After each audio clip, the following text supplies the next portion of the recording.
Welcome back to How to Be a Better DM. This is the show for dungeon masters who want to go from winging it to winning it without burning out. I'm your host, Justin Lewis. I am a professional dungeon master and have been the host of this podcast for the last 3 years, diving into every topic under the sun that we can find just to figure out how to get you from good to great. And today we are continuing that dive into the technique of show, don't tell, where you make your players understand and feel what's going on without having to spoon feed them everything. It's a pivotal skill to learn because it increases player buy-in and improves every other aspect of the game. Today, we're going to talk about how to use show and tell in your world building within your cities and settlements specifically. This is a continuation of the mini-series about show, don't tell. Our last episode in this mini-series was about your villains and how to show and don't tell with your villains. And over the last 3 years, our show has had very diverse topics, helping dungeon masters like you become the best version of themselves. And our main thing is we don't want you to have to spend a lifetime learning this. We want to shorten the learning curve. And also, we don't want you to have to spend a fortune learning this. We know this is a hobby. This isn't how people make their bread and butter for the most part. And we want to take that into consideration and help you, the dungeon master, like I said, go from good to great.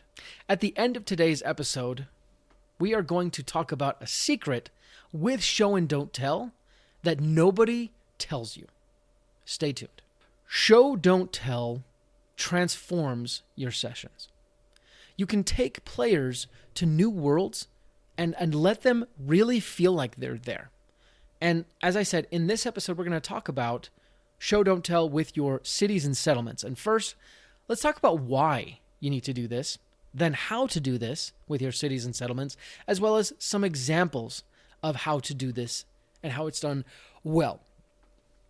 At the end of today's episode, you will know how to develop your settlement. You'll know what needs to be there in order to make your players feel like they're walking through a real city rather than a no-name replaceable city that you can just copy and paste wherever you need to in your game. In addition to that, in today's bonus Patreon-only content, I'm going to go through some examples of campaigns that I've run where I've done really bad in showing and not telling about my settlements and cities, and some instances where I've actually done kind of good, but obviously there's always room for improvement. So if you want that bonus content, go ahead and check out our Patreon. But regardless, at the end of today's episode, you will know exactly how to build a city or a settlement that feels like an actual reacting character in your game, right? Your setting is alive and well, or at least it should be. And if it's not, this is how you're going to fix that. So first of all, why you need to do show and tell in the first place. We've gone over this before, but we're going to cover it again here because show and don't tell is such an important principle to learn. Show and don't tell is important because it deals with engagement, immersion, and buy-in. What you're showing and not telling in reality is you're showing the players what they should feel, or at least showing them a path to feeling what they should feel. We all know that talk is cheap. It's easy to say that the big bad is big and bad. It's another thing entirely to see that big bad appear and crush the head of the party's strongest ally without breaking a sweat. That sends a strong message. It sparks some sort of visceral reaction from the party. And that emotional reaction is exactly what we're searching for. That's what drives story engagement, immersion, and buy-in from your players. Without buy-in, the players aren't fully playing your game. They are cooperating, but they're not collaborating. Once you get their emotional buy-in, you need to worry slightly less about rules, mechanics, and minor nuances because your players will overlook those if need be. They've bought in, they've committed. Show and don't tell is one of the best ways for novice DMs to create amazing games without learning all of the fancy mechanics and story twists that comprise advanced dungeon mastering. It is a fundamental skill of good storytelling. Most DMs love world building, which can prove to be a trap if it doesn't enhance your story. As we've already said, showing and not telling is fundamental to getting true buy-in and immersion. So it follows that using this technique with your world building is just as important. Aside from that, there's just too much world for characters and players to experience firsthand. And if you don't have time to explain every intricate detail that you've built, it has to be shown firsthand. On an even deeper level, the culture of the places in your world must be experienced. Culture is not something you can explain. That's why learning a language often helps when you are fully immersed. You can try to get a sense for the feel of a people or a place, but until you live there and are surrounded by it and it just seeps into you, you're not going to fully comprehend it. Showing and not telling implies that the cultures of the places you've created are real and invites the players to immerse themselves in it. So how do you do this? Now that you're convinced that this is something you got to do in your game, let's talk about how to do it. Here are some ideas to get you started. Showing and not telling is a skill that you develop by doing it. So here are some ideas to try and get you started so you can see what you come up with. First of all, how people act and react in your cities and settlements. One of the biggest ways to show and not tell in your settlements is by the way people act and react. Humans are very social creatures, and we have many social interactions and meta customs that dictate how we act towards that which is common and that which is strange. For the most part, we accept the common and we reject the strange and uncommon. In our games, most of the races we have are fairly humanized. They tend to act, at least in social situations, fairly similar to humans. And you can use this to your advantage by showing how they act and react. You can also use this for races that don't act human to show how they act and react, because that will also instruct your players on who or what these things are. One of the easiest ways to do this is to show what is customary to your city or settlement. Remember, you're trying to show the culture of the settlement. So if a guard beats an old man for getting in his way, and you mentioned that nobody in the city seems to be reacting to it or caring or even seeming surprised, that's going to tell the party that this is normal, this is customary.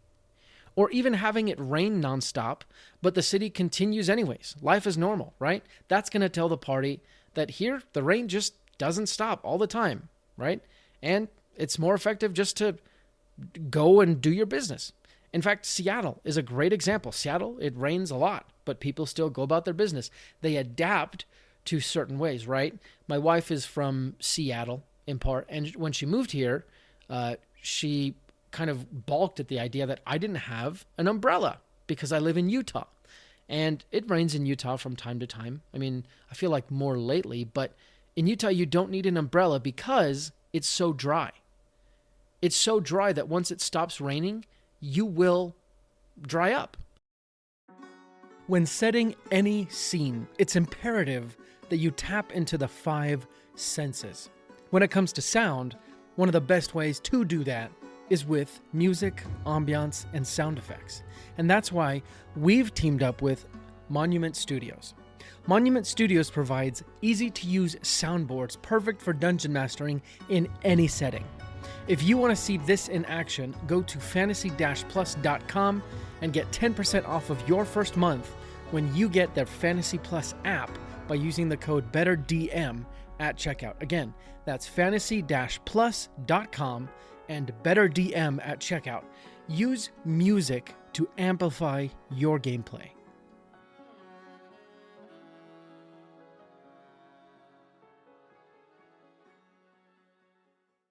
But in other places like Seattle, you likely won't dry up. It's so humid there. And that shows in how people act and react to what is going on. On the flip side, you can also show a lot by how things are treated when they're strange. If a 9-foot tall humanoid enters the settlement, if that is abnormal, the townsfolk should respond accordingly. The children should either be fascinated or scared or both. Everyone should have a reaction because that is really strange for them. And with both of these tactics, the strange and the normal, you can really create some evocative cultural feelings. Let's take an example. Let's say your party enters a city. It's a fairly large city. And you explain that immediately upon entering, they notice a band of vagabond children running through the market. One of the characters notices a child steal something. That character also notices that a different NPC who was not robbed notices the theft, but says nothing. And actually, they attempt to steal something as well. Then, a heavy stepping squad of guards comes and they're in full plate armor. They enter the square. Suddenly, all of the children disappear, as do about half of the adults. And a general hush falls over the market as people go about their business, but in a much more subdued way. Everyone seems to be pretending to do something that allows them to avert gaze of the guards. Even in that small example, you've learned quite a lot about the city, or at least how the residents live and interact. And yet, I never mentioned that the city is incredibly corrupt, with a very harsh system of law and order that really only benefits those in power. You didn't need to know that. Instead, you know that people here steal stuff regularly, and that nobody likes the guards, and everyone is afraid of them. And that's all that matters to you because you have an emotional reaction to that situation. You might be feeling some anxiety about the guards, but probably you're thinking that they are bullies. Or maybe you'd want to do something to antagonize them. Maybe you're just thinking about, what can I steal? You could have a host of other emotions, all caused by this example of showing and not telling, where I showed you things that evoke responses, evoke emotional responses. But I didn't tell you what responses to have. Next, let's talk about how the settlement is set up. If you thought that the people themselves were the only way to show and not tell in your cities and villages, then let me enlighten you. The way a settlement is actually set up, laid out, built, that in and of itself can show you and your players how your world works and the culture of any given settlement. What we're doing with the layout and setup of the settlements is showing how the people who live there and who created the settlement think. This is going to naturally involve incorporating what the residents think is or isn't important. It'll start to involve their cultural values. First, one of the first concerns for most settlements is the sources of food and water. Most settlements will be set up in such a way to facilitate food and water transportation and delivery to as many people as possible. And that's why so many settlements in the real world are built on coastlines or riverbanks. It provides access to water and transportation. Water provides sustenance and transportation. And that's why it's sort of this miracle liquid in real life, but also in your games, it has to be somewhere in the cities. Or the cities have to bring it in. There is no two ways about it. Even in D&D, it's a fantasy world, the people still need water. Beyond that, how a settlement gets food can be shown through the attitudes of the residents. If you have a city that creates food through magical hydroponic farming that occurs on every single building in the city, they would likely have some different attitudes than your standard village where everyone scrapes by on subsistence farming. The people are going to react differently, and the settlements will be set up differently. With the hydroponic farming city, there will be likely many tall buildings close together, creating a much more dense population center. But with the subsistent farming village, every house has to be fairly separate, with only a few dwellings near the center of the village, the blacksmith, the tavern, etc., so that way everyone can have enough room to grow the food that they need to survive. Beyond just food and water, the layout of the settlement can show what the culture of the settlement values. Like I said, it can also show the history of the settlement creation. People establish what is most important first, and then generally other things follow. So let's take an example. Let's say you have a city with an old town district that is to the west of the actual current center of the city. And as your characters walk through Old Town District towards the actual city center, they notice that there are no temples, shrines, or churches. And as soon as they get to the town center, the new town center, I should say, they notice an entire large library next to an enormous temple to some sort of prominent god. With this small example, what does that tell your party? First, we learn that the city didn't start out as a religious city, and that as more people came, they likely brought religion with them or something. And that's when the temple was established, because there were no churches, there were no shrines, there were no temples in Old Town. That temple and that library, though, even though that they're new, they are very large, which probably why they're still at the center of the city. That temple and that library, though newer, likely sparked immigration, and thus the center of the city moved as the city itself developed over time. Once this temple, this library was built, the city sort of built around that. You also learn that the city likely valued the temple and the library at the time of their creation because of how big each of them are and how new they are. So if you wanted to take it a step further, you could also describe the amount of people in either section of the city as well as how well maintained that part of the city is. So for example, let's look at our example, right? Old Town. How does our example change if the Old Town district is run down and basically nobody lived there? Or what if the new city center is virtually pristine but also empty, right? What does that tell you about the city? Or what if the Old Town district is completely run down but jam-packed full of people? What does that tell you about the city? Wouldn't it be nice to gamify your Dungeon Master abilities? In D&D, characters can reach level 20, so why can't Dungeon Masters? We're happy to tell you that now you can. We created the Dungeon Master Level Up Guide for you. It's a simple tool to gamify your progression to higher and higher levels of Dungeon Mastery. It includes Dungeon Master levels 1 to 20 with associated XP requirements, as well as a long list of Dungeon Master activities that will give you XP to get you to level 20. Each activity has a challenge rating and an XP amount. In order to level up, all you need to do is find out how much XP you currently have, find out how much you need, and then pick activities to get you there. You can get the Dungeon Master Level Up Guide for free by going to sessionzerostudios.com/newsletter. Sign up for our newsletter once you get there, and we'll email you the Level Up Guide in the first email. Finally, leveling up as a DM can be as fun as leveling up a character. See, the city's layout is crucial. It's also a good starting point for showing and not telling. And beyond just religious sites of the city, you need to think of how the settlement is protected. Each settlement is like an organism.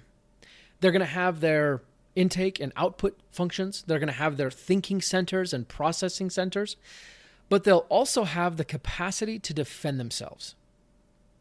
How that looks and where those defenses are set up can also tell you a lot about the city.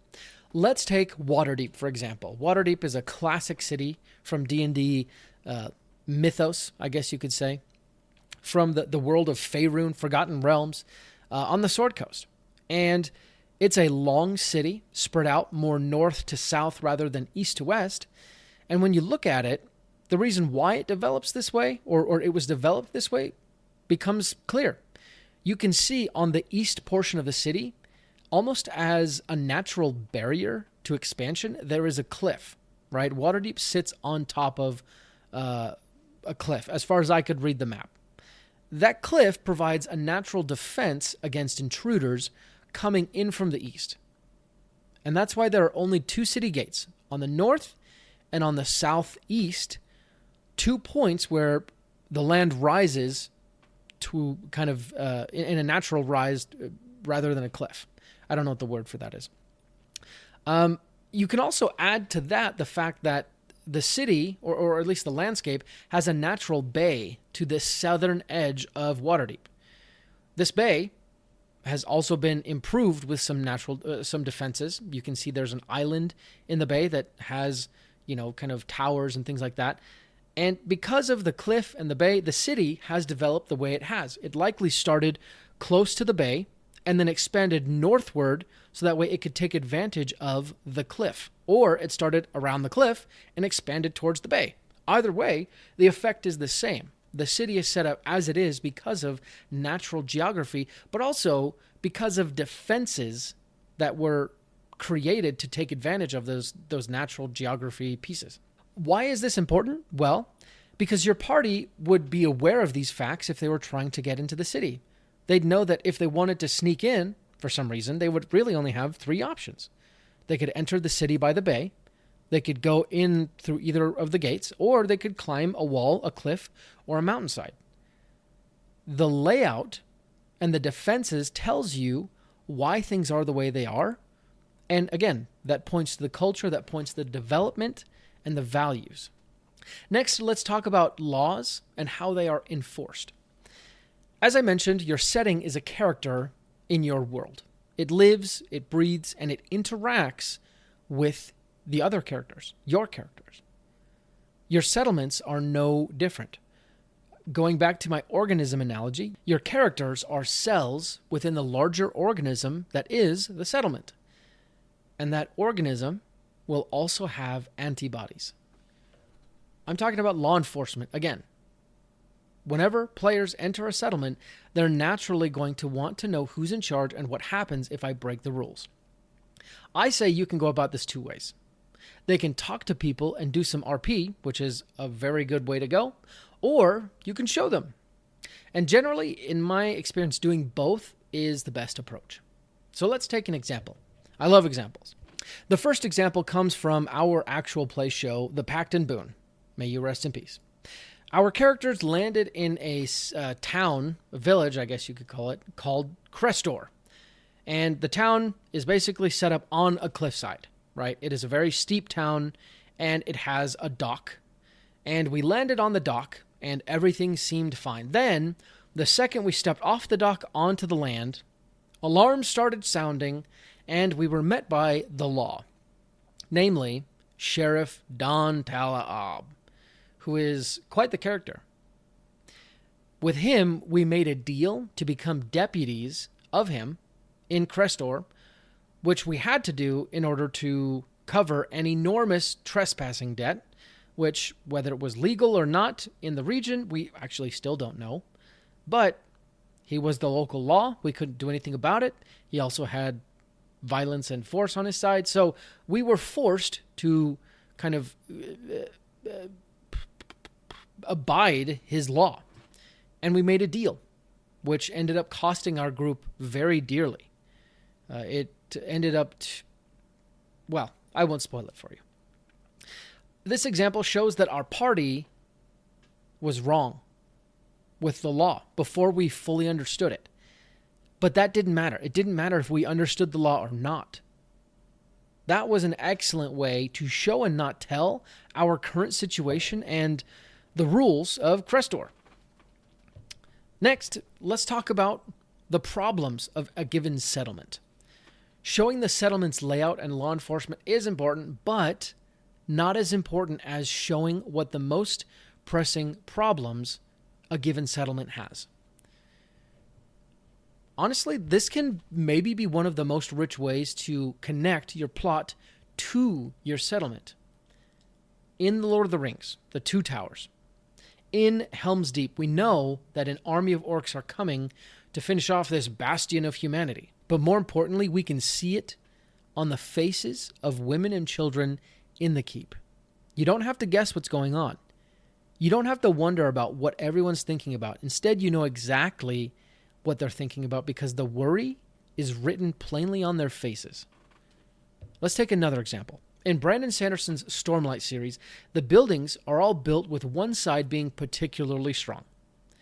And that's because in this world, storms come on a consistent basis from the same direction, like hurricane force storms.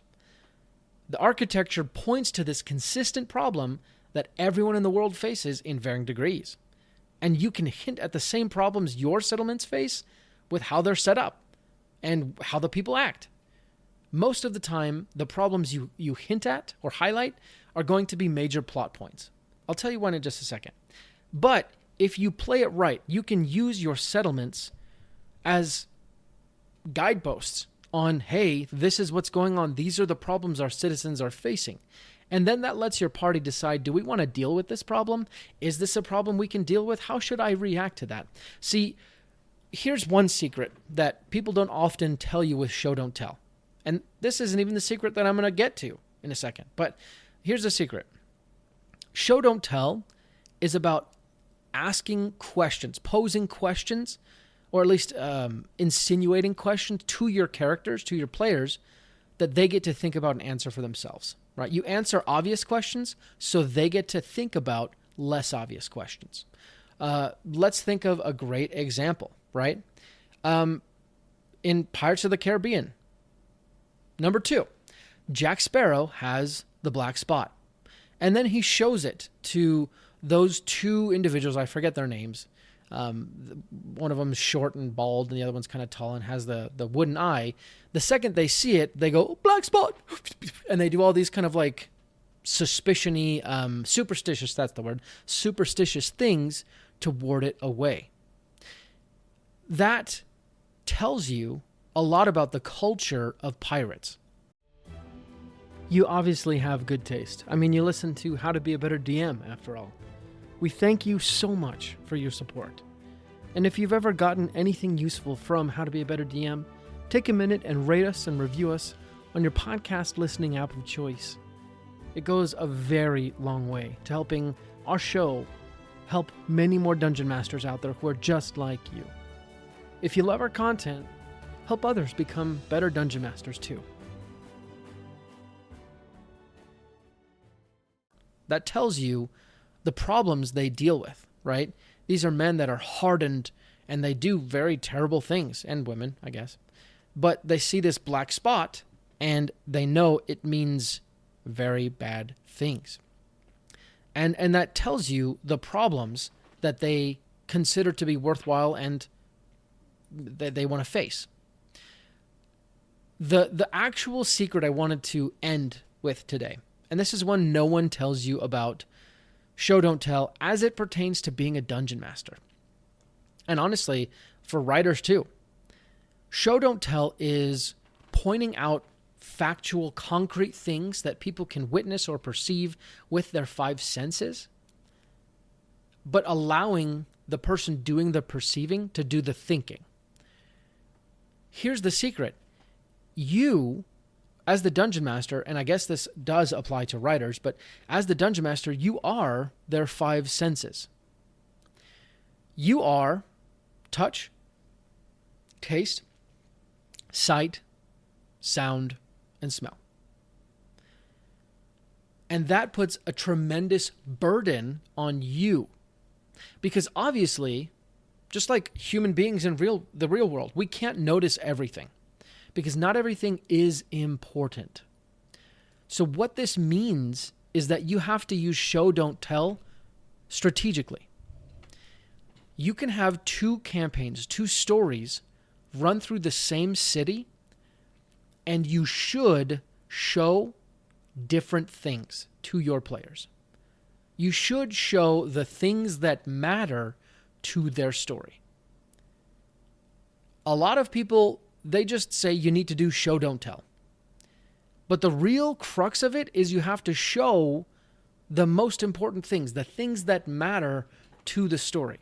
Going back to my Helm's Deep example, we could have seen, Peter Jackson could have shown us the men preparing, and he did to some extent, right? But he spent a good amount of time looking at the faces of women and children and showing the main characters' reactions to their worry.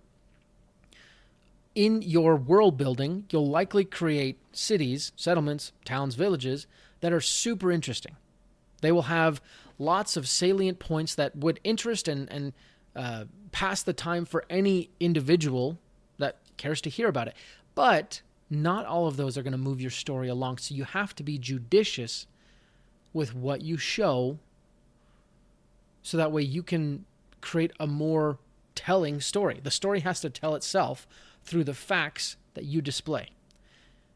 And when you show things that are salient to the story and they add to the mood, people won't mind. They'll be enhanced by that experience.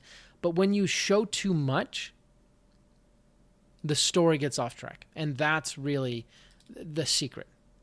You are supposed to railroad your players. It's just that the railroading, and I hate that word because it's kind of this catch-all term, but essentially you're supposed to drive the story. And you do that by selectively telling them what they see and then letting them think about what they're going to think about. So, to close, you enter the city and immediately you feel the claustrophobia inherent in high-density living. You see the streets thronged with people. You see the usual beggars and vagabonds, but you also see what looks to be like refugees. A lot of refugees. As you move deeper into the city, you notice normal townsfolk. They seem hurried and busy.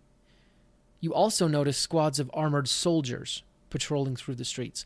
Not guards, but soldiers. Finally, you enter the city's main market. You quickly notice that the market square is very big, but there are noticeable gaps between vendor stalls. The market seems like it could hold many more vendors and customers. And through all of this, you see the looming shadow of the dark castle at the city's center. A chill wind blows through the streets, and you see the citizens pull their scarves closer. Everyone knows winter is approaching. I'm no expert in doing show, don't tell. But I do know, like this example here that I'm actually kind of proud of, when you do show, don't tell right, it changes D&D. Most games are simply that, a narrative-based gaming experience that happens to be collaborative. With show, don't tell, it becomes more than that. It changes into true escape. Your players cease to be human players playing a game. Instead, they travel to a new world and think, feel, and see from different perspectives.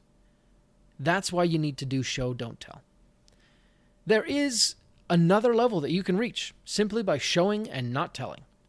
Show, don't tell is just one tool in your storytelling tool belt. It is a strong one, though. So as we finish today's episode, let me finish with a final takeaway and a challenge for you. Here's the takeaway. Your players will key on to everything you say. Show the important stuff in concrete ways and let your players think and react to what happens. And to follow that up, here's the challenge. Record your next session. Then listen back to it and rewrite every instance where you told but could have shown. You'll learn a lot and supercharge your play. Thank you for listening to today's show. It means so much that people like and listen what we have to say. You honestly have no idea how self-conscious that I can be and the lack of self-confidence that I can have. There's hardly a week that goes by that I don't second-guess what I'm doing with the podcast and everything. And most days I feel like an imposter and I feel like I have no idea what I'm doing. And that's probably true. But what's more important than that is how often we get messages from people, and these messages tell how listeners have been helped by one podcast episode or another. These messages are like a single ray of sunshine in a dark tempest. And you have no idea how much they mean to me. They lift me up, they brighten my day, and they refocus me on what's most important, which is you. So thanks for everything. Thanks for trusting us and listening to us. And I also want to give a special thanks to some other people. So first of all, thank you to our moderators, Juka, TechSenpai, and TJ Maxx. You guys are superb. Honestly, we couldn't do half of what you guys do for the Discord. So you make the Discord happen. Also want to say thank you to Benj Wayland for your graphic design work. You guys haven't seen any of it yet, but we are working on our, logos and everything, just making it a much more concise, that's not the right word, a much better brand, to be honest. And Benj Wayland, he's responsible for that. Lastly, we want to thank our patrons. So first of all, we want to thank Foxy Beard. You started it all with your $1 a month patronage, and we really appreciate that. We'd also like to thank Kyle Wilson and Nick Ammann. You guys are keeping the lights on, honestly, and we're just so grateful. So thank you guys, and hopefully this is getting you your money's worth. But that's it for me today. Your content slave has had enough. We'll be back next time with another handcrafted episode. But until then, let's go ahead and roll initiative. Brought to you by Session Zero Studios. For more information, visit sessionzerostudios.com.